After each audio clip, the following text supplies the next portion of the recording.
আমার সকল দিনই ভাই বোনেরা প্রিয় দেশবাসী, যদি আপনারা যদি চান বাংলাদেশ থেকে অর্থাৎ মূল থেকে দুর্নীতি, সিন্ডিকেট, ঘুষ, চুরি, ডাকাতি, চাঁদাবাজি এগুলো মূল থেকে নির্মূল হোক, তাহলে আমাদের জনগণকে সবাই একতাবদ্ধ হয়ে ধর্ম বর্ণ নির্বিশেষে প্রতিহত করতে হবে, প্রতিবাদ করতে হবে। যখনই দেখবেন কোথাও কোনো চাঁদাবাজি হইতেছে, চাঁদাবাজ থাকে 5-10 জন, ওখানে দোকানদার থাকেন শত শত হাজার হাজার, ওদেরকে ফিসে ফেলেন।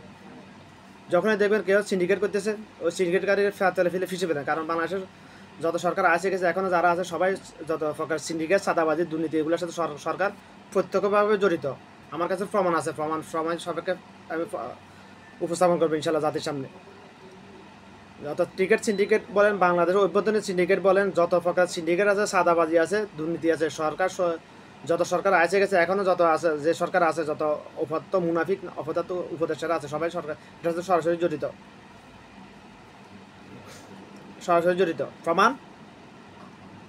প্রমাণ গত 16 বছর আওয়ামী লীগ ছিল, এখন তো আওয়ামী লীগ নাই। এখন কেন টিকিট সিন্ডিকেট হইতেছে? এখন কেন ওমানে টিকিট সিন্ডিকেট হয়েছে, চলতেছে। যাওয়ার টিকিট 50 রিয়াল, আসার টিকিট 150 রিয়াল। কেন? কে জড়িত তাহলে? এখন তো আওয়ামী লীগ নাই, তাহলে কারা জড়িত? আমি নাম নিব না, সরকার জড়িত, যারা ক্ষমতা আছে তারা জড়িত। গত 16 বছর কত চুরি, ডাকাতি, হত্যা, দর্শন অনেক হয়েছে, আওয়ামী লীগ নিয়ে বিচার করে নাই। গত 10 মাসে যে পরিমাণ চুরি, ডাকাতি, হত্যা, দর্শন হয়েছে, দর্শন জেনা যে পরিমাণ হয়েছে গত 10 মাসে চুরি, ডাকাতি, আমাদের ইউনিয়ন থেকে 1 কোটি টাকার উপরে গরু চুরি হয়েছে গত 10 মাসে। এখন তো আওয়ামী লীগ নাই, এখন কারা করতেছে? সরকার জড়িত। কেন জড়িত? সরকার নিয়ে বিচার করতেছে। সরকার চায় না যে এগুলো মূল থেকে নির্মূল হোক। মূল থেকে নির্মূল করার জন্য শুধুমাত্র একটা আইন লাগবে, বাস। বাংলাদেশকে সিঙ্গাপুর বানানো শুধুমাত্র একটা আইন দরকার, 10টা আইনের প্রয়োজন, শুধুমাত্র একটা আইন বাস্তবায়ন করলে হবে। লিখে আছে আমার নোটে, আমার এখানে লিখে আছে, সব লিখে আছে।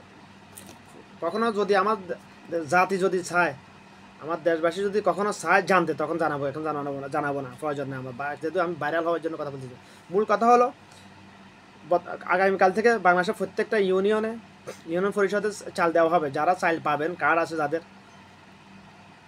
কথাটা বলার কারণে, বাংলাদেশে এখন কোনো ইউনিয়নে চেয়ারম্যান মেম্বার নাই, কোনো ইউনিয়নে নির্বাচিত কোনো চেয়ারম্যান মেম্বার নাই। কারা আছে এটা আপনারা ভালো জানেন, যারা আমি দেশে নাই। আমি জানি না বেশি, আপনাদের থেকে বেশি জানি না।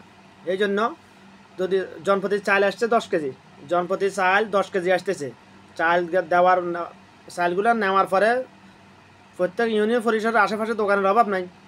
ডিজিটাল ফেলা সব জায়গায় আছে, মেপে দেখবেন। যদি দেখেন কম, যদি দেখেন 100 গ্রামও কম, একা প্রতিবাদ করলে মার খাবেন। 10 জন 20 জন সবাই মিলে এক হতে প্রতিবাদ করবেন। যদি ওরা যদি অ্যাটাক করতে চায়, কাউন্টার অ্যাটাক করে প্রতিবাদের জন্য, আপনি তো হক পথে আছেন। ওরা আছে বাতিল, ওরা হলো বাতিল। যদি ওরা আপনাকে আক্রমণ করে, তাহলে কাউন্টার অ্যাটাক করবেন, সবাই একতাবদ্ধ হয়ে কাউন্টার অ্যাটাক করবে ওদেরকে। যে জানে মারবে না, জানে মারা হারাম, পঙ্গু করে দিবেন। আদম সন্তানকে জানে মারা হারাম। শুধুমাত্র দুই ক্যাটাগরি লোক ব্যতীত, যে জেনা করে বিবাহের পরে, আর যে আমার রাসূলকে কটূক্তি করে, তাকে মারা, তাকে দুনিয়া থেকে বিদায় করে দেওয়া, এটা আমার রাসূলের সুন্নাহ।